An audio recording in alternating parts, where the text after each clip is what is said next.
Buen día para todos.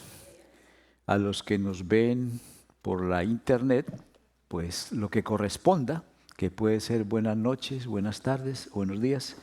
Así pasa con la internet. Tomen asiento. Otra historia verdadera de la palabra de Dios nos cuenta que cuando o después de la destrucción de Sodoma y Gomorra, Abraham se fue a vivir a otro lugar, un lugar más al sur, a un lugar llamado Gerar. ¿Cómo se llamaba el lugar? Gerar, más al sur. Y al llegar a esa tierra, él comenzó a hablar de su esposa como si fuera su hermana. Y ella le acolitaba y decía, sí, él es mi hermano.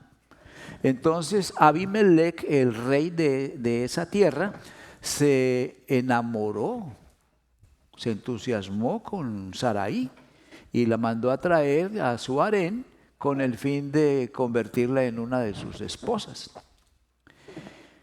Pero en la noche Dios se le apareció a Abimelech en sueños y le dijo, eres muerto por la mujer que has tomado, porque esa mujer tiene dueño, ¿ya? Y si no se la devuelve a su dueño, tú y todos tus siervos van a morir.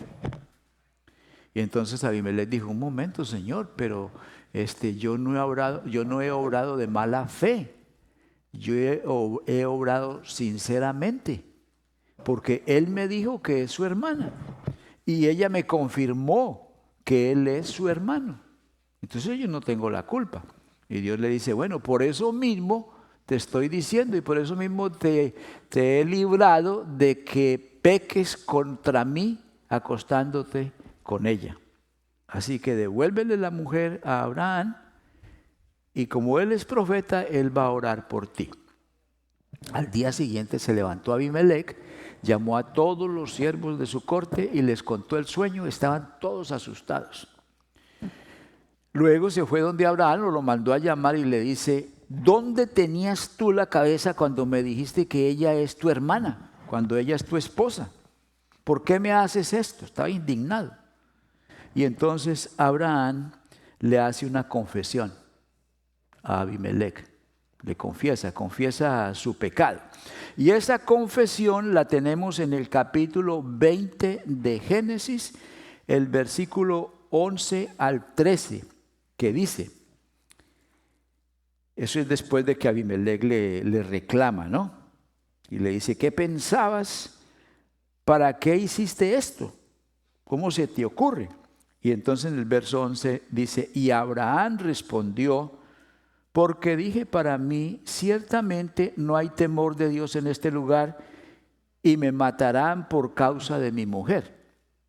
O sea, está explicando, ¿ya? Eso no es confesión, es una explicación de por qué lo hizo.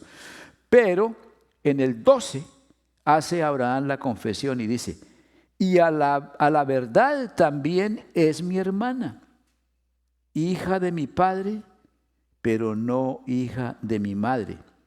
Y la tomé por mujer o por esposa. Y cuando Dios me hizo salir errante de la casa de mi padre, yo le dije, esta es la merced o este es el favor que tú harás conmigo, que en todos los lugares a donde lleguemos, digas de mí, mi hermano es. Esa es la confesión. Está confesando a Abraham su pecado. Entonces en esta historia hay 3 errores de Abraham. Vemos 3 errores que nosotros debemos evitar. Vamos a verlos. ¿Listos? El primer error que debemos evitar en nuestra vida es comenzar mal. Es comenzar mal.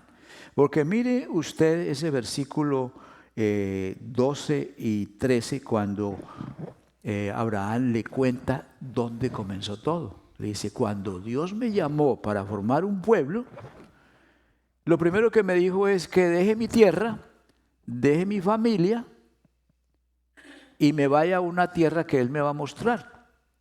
Y Abraham hizo eso, hizo ese ajuste en su vida. Pero le dice a su esposa, donde quiera que vayamos, di que somos hermanos, porque si alguien se enamora de ti, yo corro peligro. Entonces está comenzando, es llamado para formar un pueblo, una nueva nación, y está comenzando con el pie izquierdo. Está comenzando con mentiras. Está comenzando mal. Imagínense ustedes que yo llego aquí de Colombia con mi esposa y le digo, mi nombre es Campo Londoño, ella es mi hermana, Gloria Londoño, ¿no? Entonces eso abre la puerta para que las mujeres me pretendan a mí.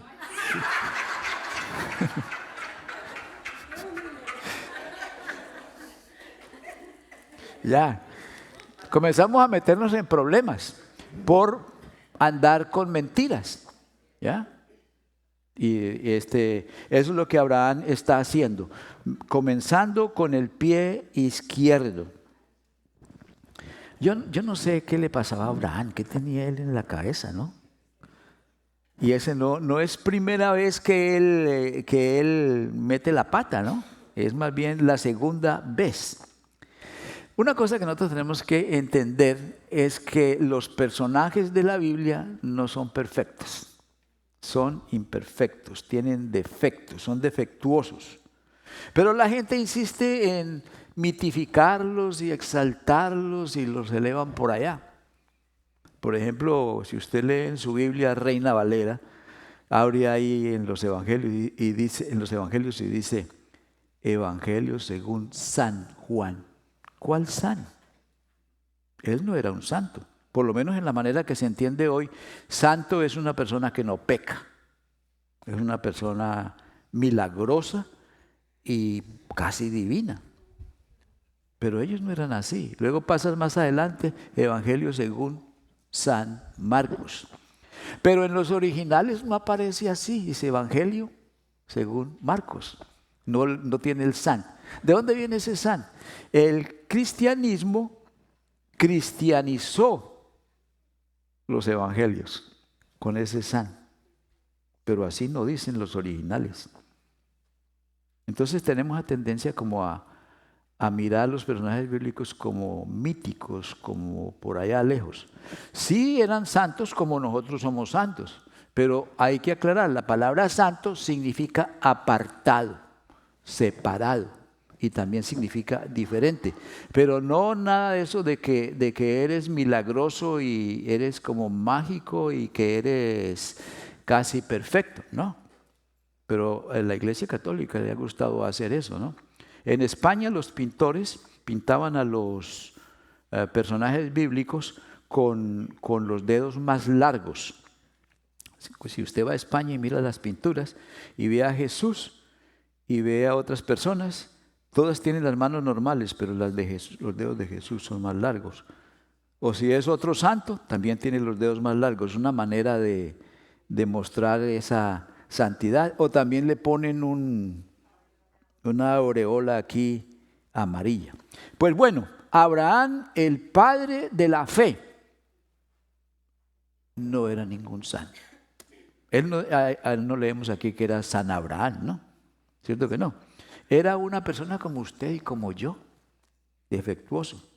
Ahora, eso de defectuoso tenemos que tomarlo por el lado correcto. Porque si decimos eran defectuosos, eran pecadores como nosotros, pues entonces nosotros somos pecadores, pequemos, ¿no? Pequemos. Entonces caemos en los mismos errores y nos metemos en los mismos problemas y en los mismos sufrimientos y en las mismas dificultades. Lo mejor es que tomamos esos errores de ellos y esa defectuosidad de ellos y de nosotros por otro lado. Y vamos a mirar dónde estamos mal para evitar eso. O dónde estuvieron ellos mal para evitar eso. Para eso fue que se escribió la Biblia. Para que veamos lo bueno de ellos y lo imitemos y veamos lo malo y tratemos de evitarlo. Se escribió para nuestra consolación. Entonces, no mitifiquemos a Abraham ni ningún personaje bíblico. El único que podemos exaltar es a Cristo. Pero no necesitamos exagerar nada de Cristo porque Él es lo que es. Él es Dios con nosotros. lo que pasa es lo siguiente. Hay 3 niveles. El primer nivel yo lo llamo la realidad. Ahí está, la realidad, aquí abajo. El segundo nivel es el ideal humano, lo que nosotros pensamos que debemos ser, pero que todavía no hemos llegado ahí. Y más arriba está el ideal de Dios, que es que seamos como Cristo. Entonces la gente piensa que cuando uno se convierte a Cristo o se mete en una iglesia, que todos estamos allá arriba. Estamos en la realidad. Somos defectuosos. ¿Ya? Y si una persona está pensando que en las iglesias estamos ahí en la realidad de lo que ellos creen que debemos ser, o quizás más, está muy equivocado y se va a tropezar y va a caer, se va a dar su golpe. Porque el día que le fallemos o que le fallen, entonces se va a desilusionar. Y entonces va a decir, me voy de esta iglesia. Me voy a una iglesia donde sí sean santos, ¿no? Y entonces probablemente se está yendo de Guatemala a Guatepeor. Probablemente, sí. Porque ¿dónde vivimos nosotros en la realidad, hermanos? Me acuerdo mucho que allá en Bel Air, una vez llegó una familia y la visitamos y comenzó a venir a la iglesia. Y un día él salió del culto al mediodía y había un americano fumando en el estacionamiento.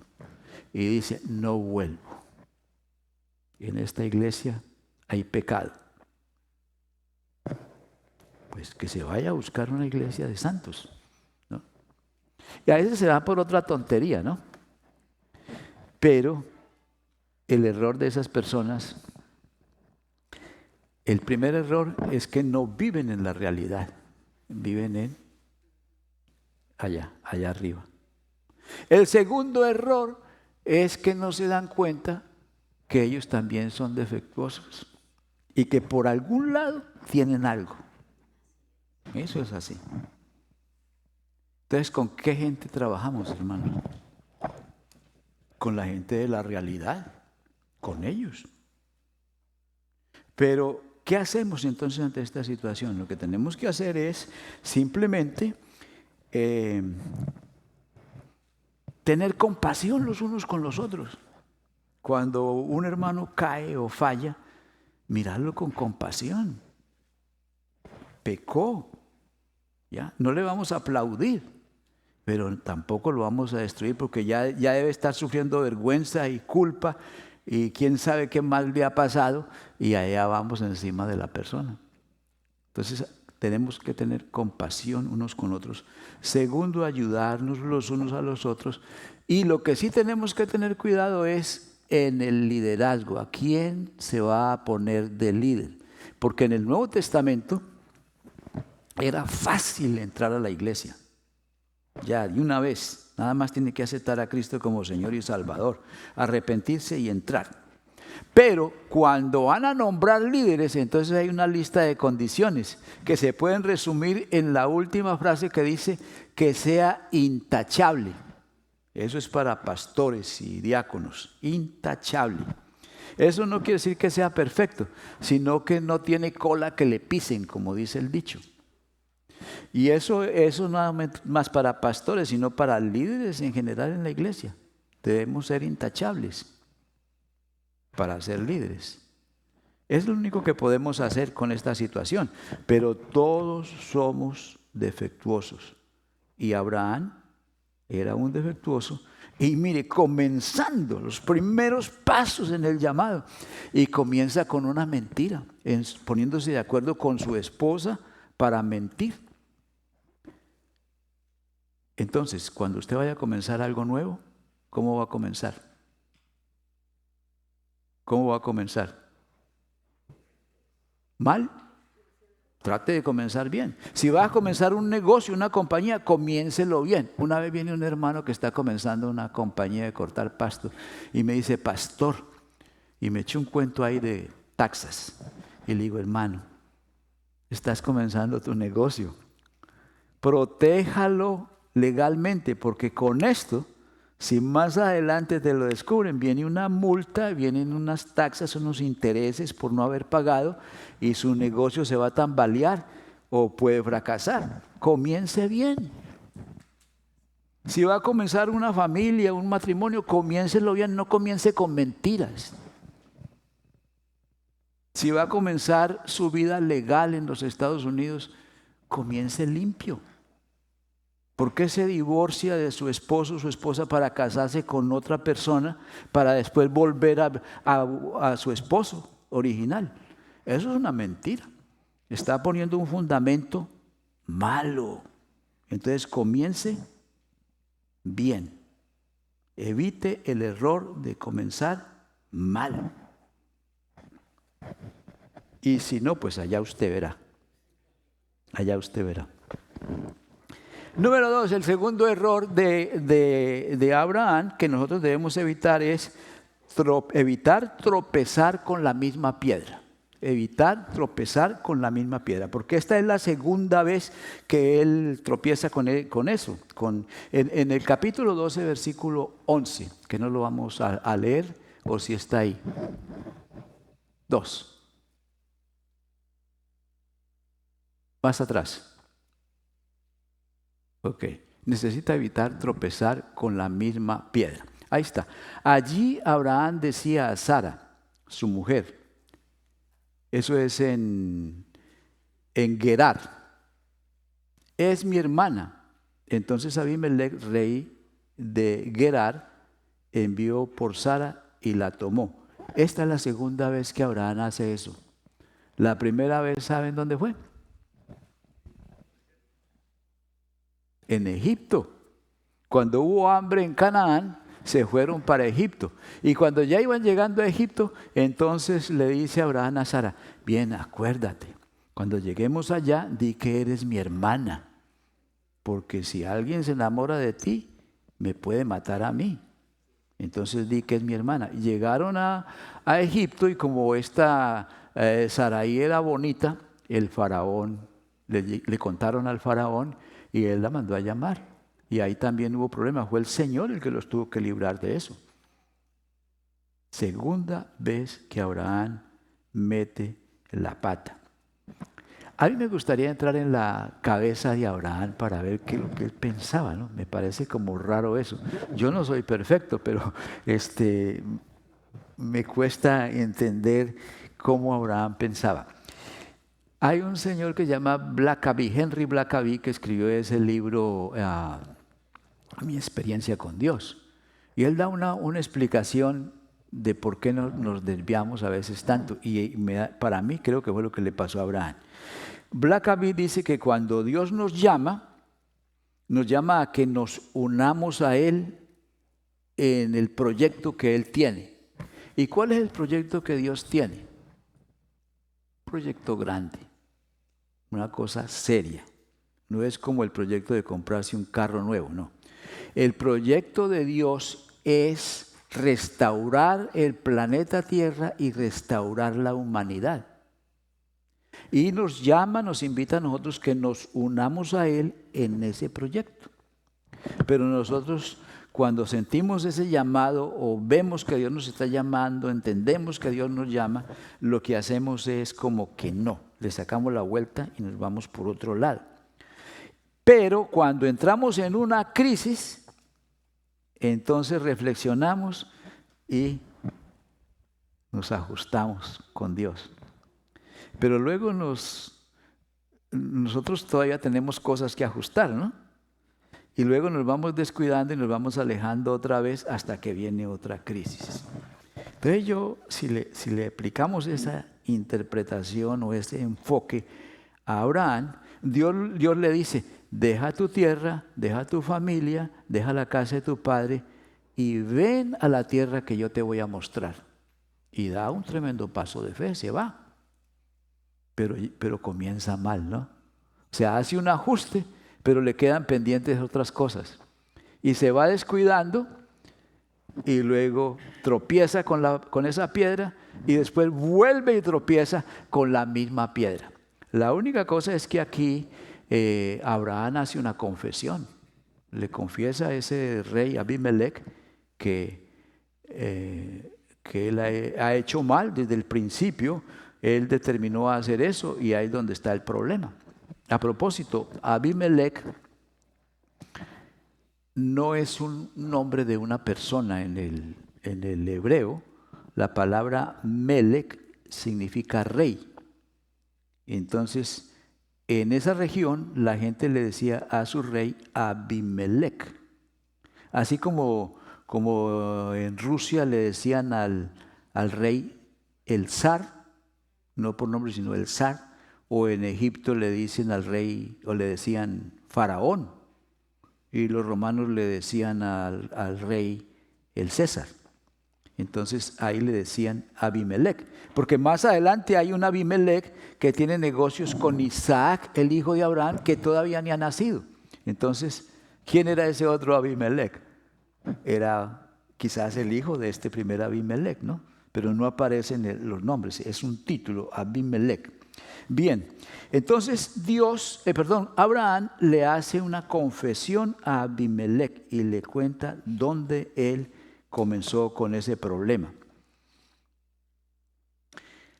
Leamos Hebreos 12:1, por favor. Vamos a mirar. Hebreos 12:1. Ahí está. Esto es lo que nosotros debemos hacer. Como estos personajes bíblicos son defectuosos, entonces tenemos que evitar caer en sus errores y poner los ojos en Cristo.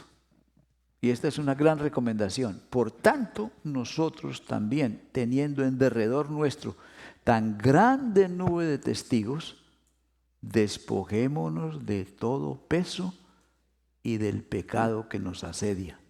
¿Para qué? Para correr con paciencia la carrera que tenemos por delante. ¿Puede un ave volar con plomo en las alas? No. ¿Puede una persona correr con plomo en los pies? Tal vez camina, pero muy despacio, ¿no?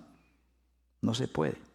Entonces, en la carrera cristiana, en el llamado que Dios nos hace, incluso en el llamado que Dios le hizo a Abraham, él tenía que despojarse de ese plomo.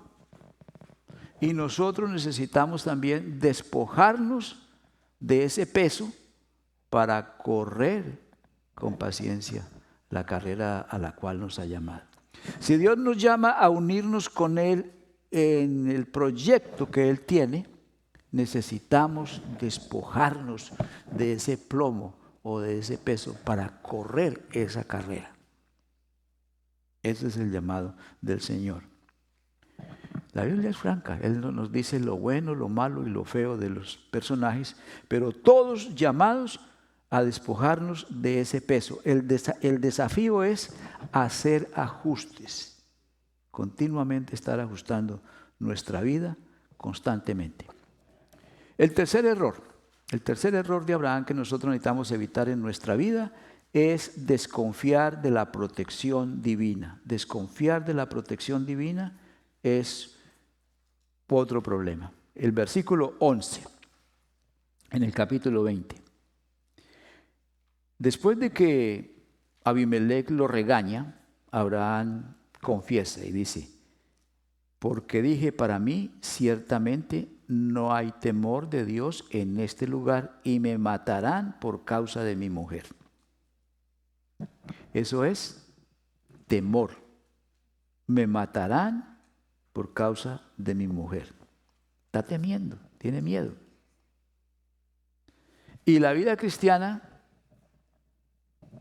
no se vive por miedo, se vive por fe. El justo por la fe vivirá, porque el miedo es lo contrario de la fe. Y Abraham, siendo llamado por Dios con su esposa para formar una nueva nación que iba a tener un papel importantísimo en la historia, pues ya tenía la protección.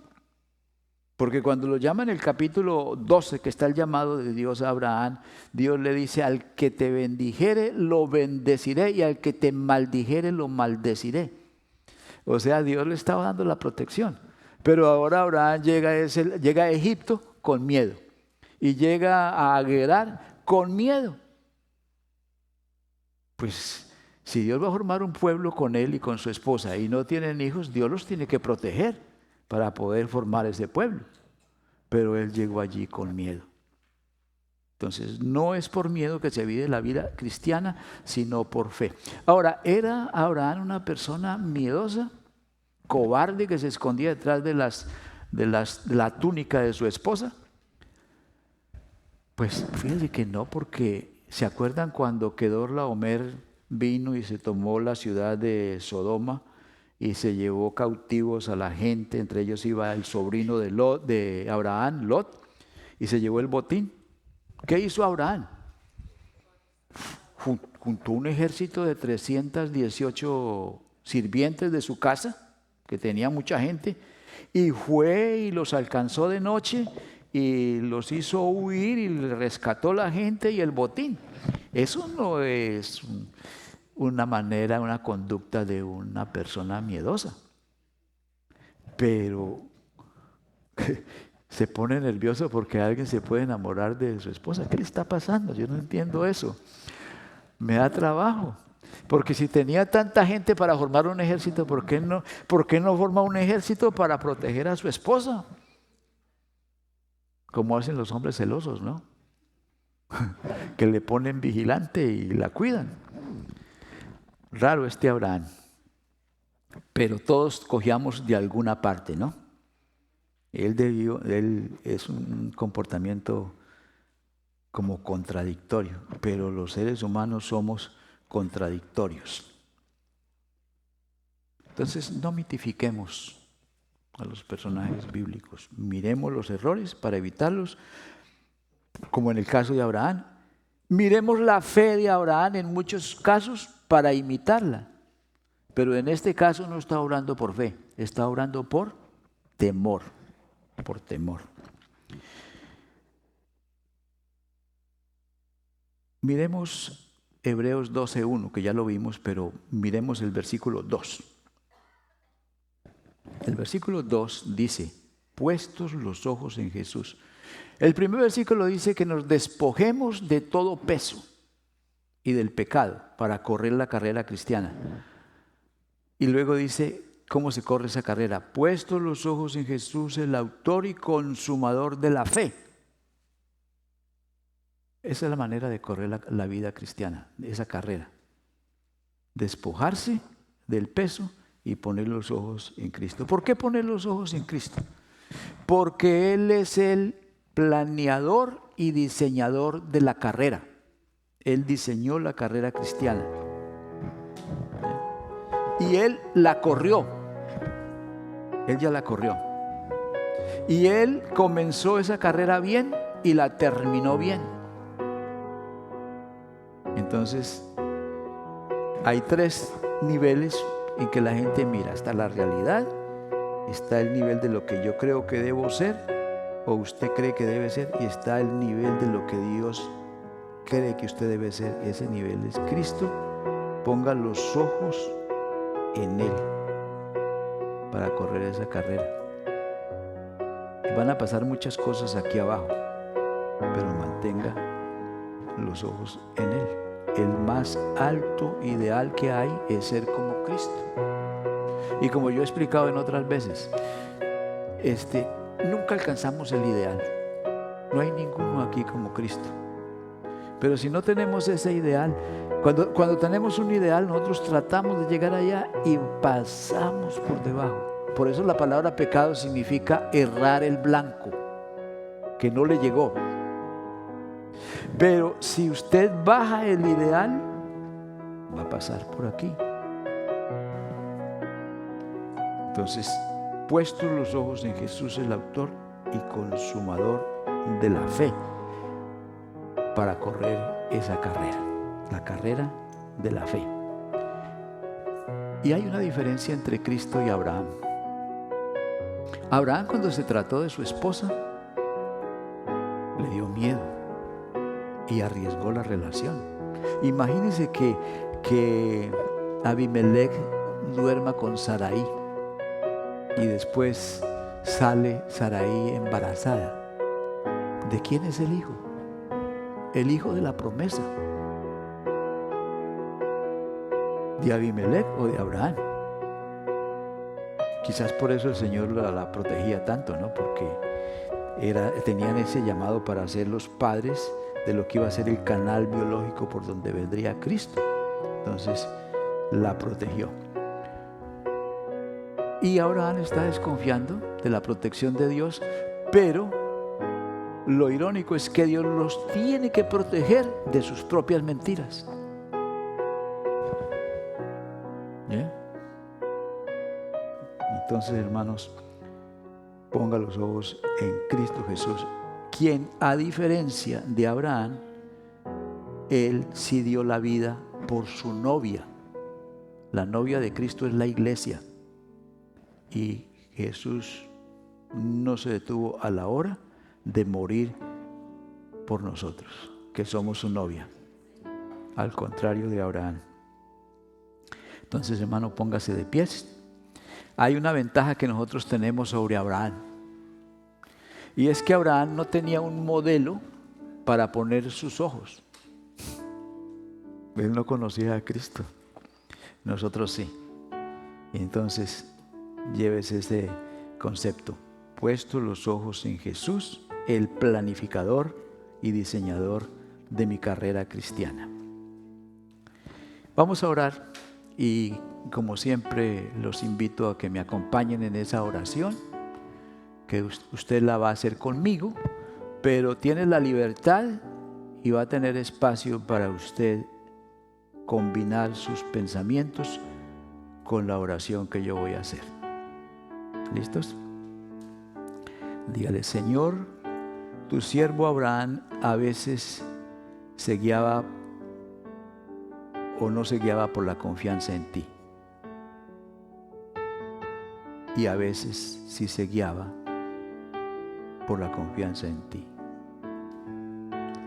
A veces se guió por el temor,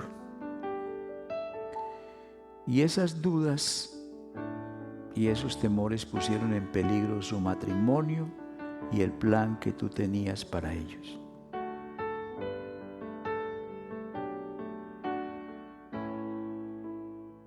Ahora háblele acerca de sus temores, de sus dudas y de sus fallas.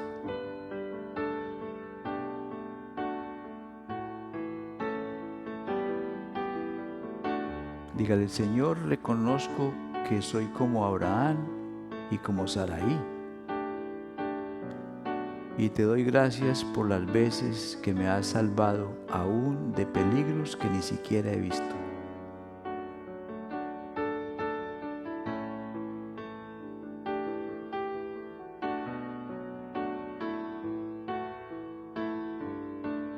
Dígale: Señor, por tu gracia y por tu misericordia, sálvame de mis locuras.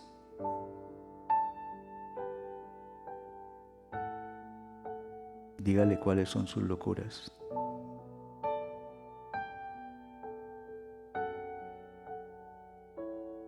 Dígale: Señor, ayúdame a hacer ajustes en mi vida.